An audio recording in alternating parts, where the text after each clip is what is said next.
48 et 49 de Madame Dalloz. Ce sont deux amendements qui traitent du même sujet, avec bien sûr des variantes en termes de montant entre les deux amendements. Monsieur le ministre, vous nous proposez un solde structurel à 2,2 points de PIB. Or, vous le savez pertinemment, la loi de programmation des finances publiques avait défini une toute autre trajectoire.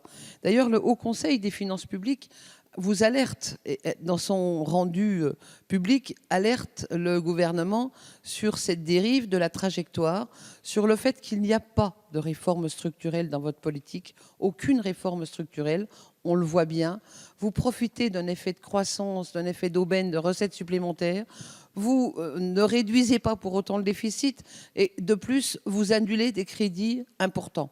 C'est incompréhensible. Alors vous nous avez fait tout à l'heure dans votre propos liminaire l'éloge de votre politique, de la sincérité de votre politique. C'est à n'en pas croire. La réalité aujourd'hui, c'est que la Banque de France l'a très bien dit hier par rapport aux perspectives de croissance. Il ne se pourrait que le contexte macroéconomique évolue à la fin de l'année. Il est urgent de revenir à tenir la parole de la France vis-à-vis de nos partenaires européens et à respecter la trajectoire du solde structurel qui avait été définie dans un document qui a été publié et qui a été voté par l'ensemble de l'Assemblée nationale. Je vous remercie. Monsieur De Courson, sur l'amendement 58 dans cette discussion.